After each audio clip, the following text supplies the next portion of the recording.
match qu'on avait très mal commencé, les gars. J'ai eu peur au piège, mais qu'on a très bien fini et qu'on a fini en beauté. Grâce à Marcus Rashford qui en première mi-temps était au niveau. Marcus Rashford qui en première mi-temps était le joueur le plus dangereux sur coup franc. N'hésitez pas à provoquer ou revenir sur son pied droit pour allumer. Eh les gars, dans ses pieds, je sais pas, il y a quoi. Il a assommé un joueur, il a essayé de casser les cages au moins 4 fois. Le premier but, il vient grâce à lui. Grâce au nombre de fois où il a tenté, ça revient sur Olmo. Olmo la renvoie à Lewandowski. Lewandowski, il tasse tout le monde dans la surface. Le gardien et le défenseur, miskin.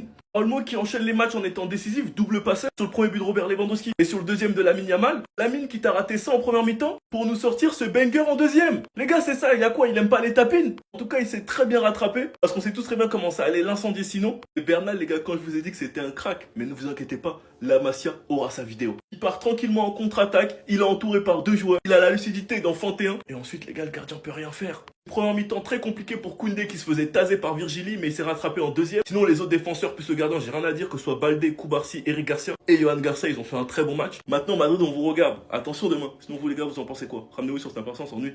Lamine Yamal est tout simplement sur son nuage. Il est sur son nuage, il est tout seul. C'est lui le meilleur joueur du monde. 18 ans. 32 GA, saison dernière, top 2 au Ballon d'Or. Il y a 2 ans, top 8 au Ballon d'Or. Il a fait que 3 saisons professionnelles. Si on compte pas celle où il a joué qu'un match. 1 euro, meilleur jeune joueur de l'euro, meilleur passeur de l'euro, décisif à quasi chaque tour des phases finales. 2 Ligas, 2 Supercoupes, une Coupe du Roi. Je vais vous éviter les trophées individuels. Et je pense que j'ai pas besoin de vous parler de ses qualités. C'est l'un des meilleurs passeurs et dribbleurs du monde. Et Yamal, lui, quand c'est les tapines, il en veut pas. Les tapines, il les rate. Et il était dégoûté car il savait que ça allait le critiquer sur ça. On vous connaît les petits vicieux. Vous prenez les petites miettes. Mais malheureusement, c'est Banger qui vous envoie. Tire à l'extérieur de la surface sur une passe de Dani Olmo. Sachant qu'il a fait tourner la tête aux joueurs de Majorque. Prise à 2, prise à 3, il s'en fout. Il s'en sort tout le temps. Ça, les gars, c'est juste Lamine Yamal sur les 7 derniers matchs. 6 buts, 2 passes D. Il y en a qui nous ont expliqué que ça allait être un pétard mouillé. Il y en a d'autres qui nous ont expliqué que humainement il était détestable. D'autres nous ont expliqué que le numéro 10 était trop lourd pour lui. Nous sommes qu'au mois de février. On se donne rendez-vous en fin de saison. Sinon vous les gars, vous en pensez quoi? Ramenez-vous sur Snap en nu. J'ai fait une vidéo il y a quelques jours pour demander Rashford ou Virgili, vous faites quoi? Est-ce que vous activez la clause de 4-5 millions pour Virgili pour le faire revenir ou vous payez la clause de Rashford à 30 millions? Marcus Rashford qui laisse pousser ses cheveux sous taper, je veux le même tous les jours. Je veux le même tous les jours. Moi je veux plus du Marcus Rashford mal coiffé hein. Un Marcus Rashford qui n'hésite pas à tenter. Un Marcus Rashford qui n'hésite pas à frapper. Qui vient faire les 1 contre 1, les 1 contre 2. Les gars, dans son pied, il cache quoi? Marcus Rashford, dans ton pied, tu caches quoi? Il est pas décisif aujourd'hui, mais en première mi-temps, c'est lui qui a été le joueur le plus dangereux. Le premier but, il vient grâce à sa frappe. On aurait pu mettre un deuxième grâce à son coup franc. Cette saison, 10 buts, 10 passes D. Et dans le jeu aujourd'hui, c'est l'un des matchs qui m'a le plus fait plaisir. Je pense personnellement que pour moi, c'est l'un de ses meilleurs matchs. Et je vous mens pas qu'à ce moment, mon cœur, il s'est arrêté. Les gars, mon cœur, il a failli lâcher. Et par contre, le petit Virgil, il faudra le surveiller. Parce qu'en première mi-temps, il a fait du mal à Koundé. Il a fait beaucoup de mal. Et quand tu vois ce qu'il est capable de produire dans une équipe comme Majorque, imaginez-le au Barça. En tout cas, je pense qu'il faut lui laisser le temps de se développer, de prendre du rythme, de la confiance. Et ce joueur-là, les gars, il va être à surveiller. Marcus, aujourd'hui, vous a montré ce qu'il peut apporter au Barça. Donc arrêtez de le négliger et le meilleur reste à venir. Sinon, vous les gars, vous en pensez quoi? Ramenez-vous sur Snap en nuit. Le Barça a refusé de recruter un super attaquant 2 fois ces dernières années. Cet attaquant, il voulait vraiment signer au Barça, mais le Barça a dit non. On va voir ça tout de suite.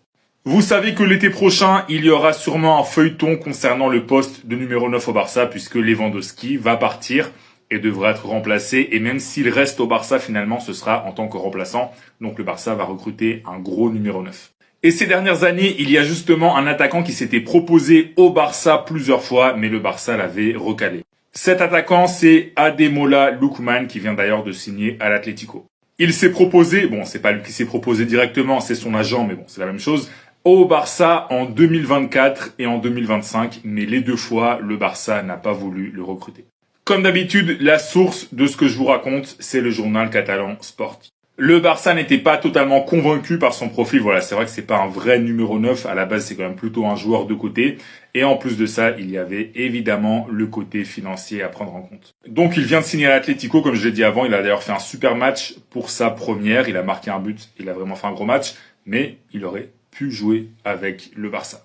D'ailleurs, si t'es fan du Barça, dis-moi en commentaire, est-ce que tu aurais aimé avoir Lookman dans l'équipe, oui ou non? Est-ce que ça aurait été un bon renfort selon toi, oui ou non? Dis-moi tout en commentaire, et si tu veux être au courant de toute l'actu du Barça, comme d'habitude, je t'invite à t'abonner. Le Barça va devoir vendre ce joueur pour pouvoir recruter Bastoni. Écoute bien, je t'explique tout ça.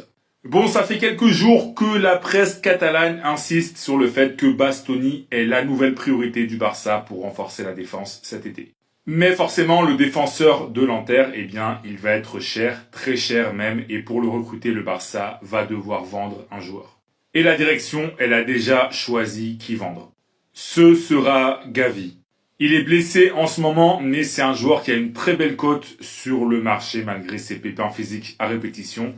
Et il y a pas mal de gros clubs européens qui souhaitent le recruter. Et la vente de Gavi, qui aujourd'hui n'est pas un élément indispensable pour Hansi Flick, tout simplement parce qu'il est blessé, eh bien, elle permettrait d'avoir l'argent nécessaire pour recruter Bastoni. La source de ce que je raconte, c'est le journal catalan El Nacional. Donc voilà, parmi les joueurs qui ne jouent pas, là en l'occurrence c'est à cause d'une blessure, c'est pas parce qu'il est mauvais, mais il est blessé, eh bien Gavi est le joueur qui a la plus grosse valeur, la plus grosse cote sur le marché. Et donc ce serait la grosse vente idéale pour le Barça pour pouvoir recruter Bastoni. En tout cas, si toi t'es fan du Barça, dis-moi en commentaire, est-ce que tu validerais une vente de Gavi pour pouvoir recruter Bastoni ou est-ce que tu préfères garder Gavi et que Bastoni ne vienne pas? Dis-moi tout en commentaire et si tu veux être au courant de toute l'actu du Barça, je t'invite à t'abonner.